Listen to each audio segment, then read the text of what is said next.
Calendar का basic part start करने जा रहे हैं।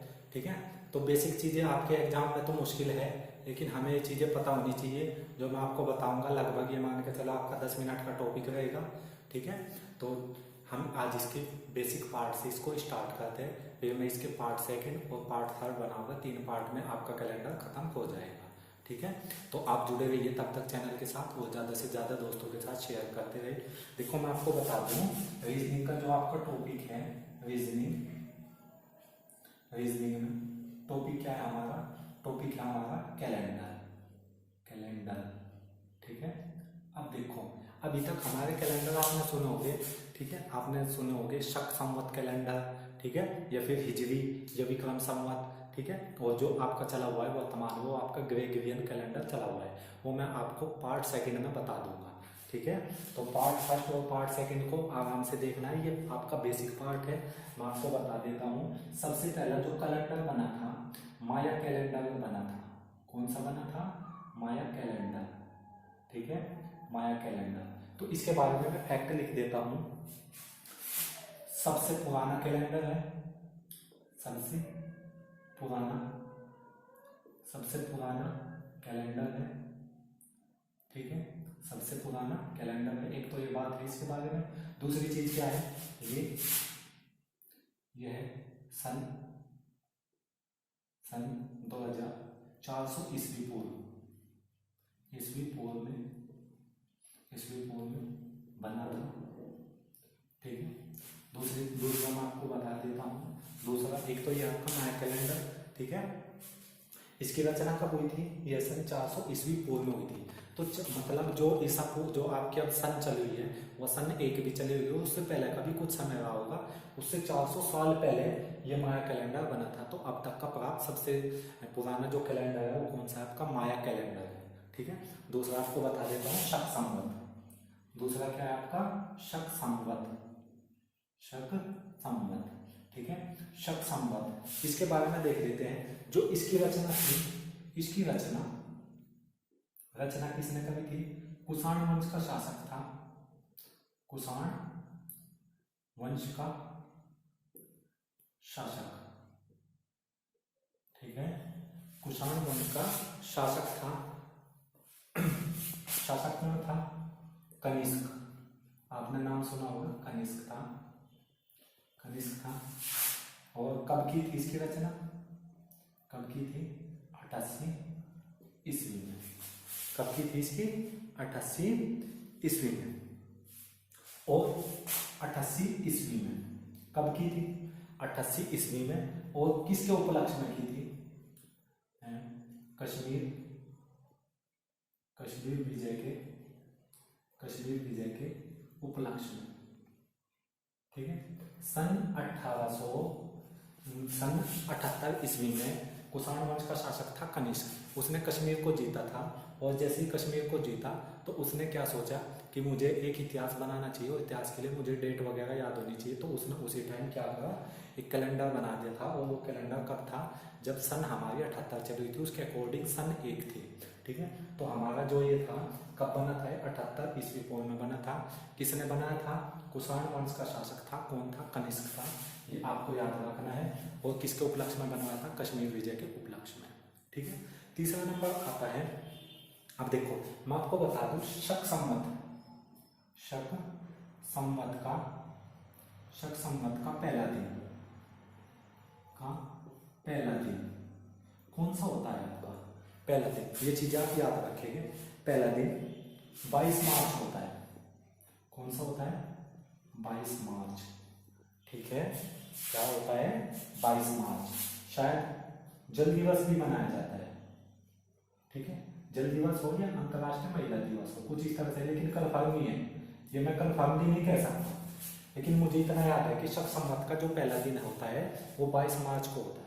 शक संवत का पहला दिन कौन सा होता है? आपके रीजनिंग के चैप्टर में आ सकता है, 22 मार्च को होता है। ठीक है, और जो लीप वर्ष, ये तो था साधारण वर्ष में। ये तो कब होता है? साधारण वर्ष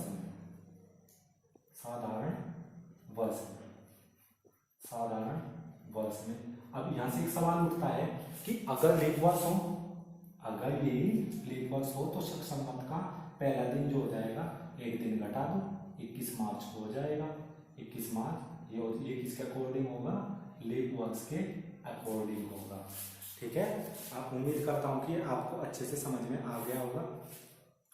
तो यहाँ से हम ये भी कह सकते हैं जो ग्रेगोरियन कैलेंडर है वो सन 1 में बना था, वो सन 1 के बाद 78 साल बाद बना था। तो हम यहाँ से क्या कह सके, ये 78 ईस्वी से चला हुआ है। जब ग्रेगोरियन कैलेंडर को, जो वर्तमान में कैलेंडर चला हुआ है जो हम यूज करते हैं, वो होता है आपका ग्रेगोरियन कैलेंडर, जो मैं सबसे बाद में बताऊंगा। ठीक है, तो नेक्स्ट आता है, तो हमें ये तो पता चलेगा कि ग्रेगोरियन कैलेंडर का 78 साल बाद बना। अगर कोई कैलेंडर इस तरह से लिख रहा 100 ईस्वी, तो इसका मतलब वो 100 ईस्वी में बना हुआ था, मतलब ग्रेगोरियन कैलेंडर के 100 वर्ष बाद बना वो कैलेंडर। अगर कहीं पे लिखा हुआ है 200 कैलेंडर 200 ईस्वी, ठीक है, पूर्ण ना लिख रहा उसमें, तो 200 ईस्वी में बना, इसका मतलब ग्रेगोरियन कैलेंडर के 200 ईस्वी बाद। अगर उसमें ईस्वी पूर्व लिख रहा तो इसका मतलब है ग्रेगोरियन कैलेंडर के 200 वर्ष पहले या 100 वर्ष पहले या 78 वर्ष पहले। ठीक है, समझ में आ चुका होगा। अब नेक्स्ट आता है आपका विक्रम संवत। नेक्स्ट क्या आता है, विक्रम संवत आता है, विक्रम संवत आता है। ठीक है, विक्रम संवत क्या था, जो इसकी रचना करी थी, इसकी रचना किसने करी थी, राजा विक्रमादित्य ने, राजा विक्रमादित्य, विक्रमादित्य ने। ठीक है, इसकी रचना किसने करी थी, राजा विक्रमादित्य ने। और कब की थी, कब की थी, 57 ईस्वी पूर्व में, 57 ईस्वी पूर्व में। ठीक है, जो इसकी रचना हुई थी, रचना किसने करी थी, रचना करी थी 57 ईस्वी पूर्व में करी थी। ठीक है, तो दोस्तों मुझे उम्मीद है कि आपको अच्छे से समझ में आ चुका होगा। ठीक है, तो कब की थी आपको पता होगा, जो रचना करी थी वो राजा विक्रमादित्य ने करी थी, वो कब की थी, 57 ईस्वी पूर्व। देखो यहाँ 57 ईस्वी पूर्व आ गई, इसका मतलब है यहाँ पे जो ग्रेगोरियन कैलेंडर सन 1 से स्टार्ट हुआ था, उससे 57 वर्ष पहले, 57 वर्ष पहले राजा विक्रमादित्य ने ये कैलेंडर बनाया था। इसका जो पहला महीना होता है, इसका पहला महीना जो इस कैलेंडर का होता है, इसका पहला महीना कौन सा होता है, आपने सुना होगा, जो गांव वगैरह में ज़्यादा उम्र की लेडीज वगैरह होती है ना, बूढ़ी बूढ़ी औरत होती है, वो क्या यूज करती है, चैत्र बैसाख ज्येष्ठ आषाढ़ की, आषाढ़ में ही होगा, आषाढ़ में ही होगा, चैत्र में ही होगा। तो इसका जो सबसे पहला महीना होता है वो आपका होता है चैत्र। ठीक है, मैं उम्मीद करता हूँ कि आपको अच्छे से समझ में आ रहा होगा। अब हम चलते हैं हिजरी संवत। चौथा है आपका क्या है, चौथा क्या है आपका, हिजरी संवत, हिजरी संवत। ठीक है, तो हिजरी संवत के बारे में बता दूं, इसकी रचना किसने करी थी, जो इसकी रचना थी वो किसने करी थी, वो मैं आपको बता देता हूं। मोहम्मद साहब के देवते थे, मोहम्मद अकॉर्डिंग टू बुक, जो आपकी बुक में लिखा हुआ है, मैं उसके लिए बता रहा हूँ, मैं उसके अकॉर्डिंग नहीं बता रहा, जो मतलब इस्लाम धर्म की बुक में लिखा हुआ है। कभी आप इस पर ऑब्जेक्शन उठाओ, ठीक है, तो मैं अकॉर्डिंग उसके बता रहा हूँ, जो हमारी हिंदी की किताबों में लिखा हुआ, हमारी रीजनिंग की किताबों में लिखा हुआ, हमारे इतिहास में लिखा हुआ है, ये जो हमारे पास सोर्स है, जानकारी है, उसके अकॉर्डिंग मैं बता रहा हूँ। मोहम्मद साहब के देवते थे, मोहम्मद साहब के देवते ने, इसकी रचना कब की थी, मोहम्मद साहब के देवते थे। ठीक है, देवते ने कब की थी, 612 ईस्वी में, 612 ईस्वी में। कब की थी आपको पता होना चाहिए, कब की थी।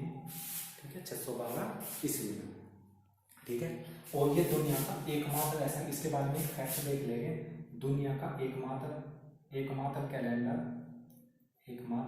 कैलेंडर जिसमें लीप वर्ष नहीं होता, जिसमें लीप वर्ष नहीं होता। ठीक है, ये आपको पता होना चाहिए।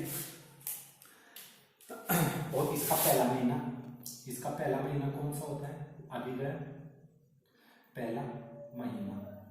ठीक है, पहला महीना होता है आपका मुहर्रम का। ठीक है, आपको याद रखना है, जो आपका हिजरी संवत है उसका पहला महीना कहीं का होता है, मुहर्रम का होता है। ठीक है, तो ये थोड़ी सी इसके बारे में बेसिक चीज़ें थी कि अब तक का हमने कौन कौन से कैलेंडर पढ़े। जो हम कैलेंडर यूज करते हैं वो हमारा होता है ग्रेगोरियन कैलेंडर। दोस्तों मैं इसके बारे में क्या बताऊंगा, नेक्स्ट पार्ट में बताऊंगा, तो आप तब तक जुड़े रहिए हमारे पार्ट के साथ, ठीक है। और ज़्यादा से ज़्यादा लोगों तक इसको सब्सक्राइब करते रहिए, ठीक है। शुक्रिया।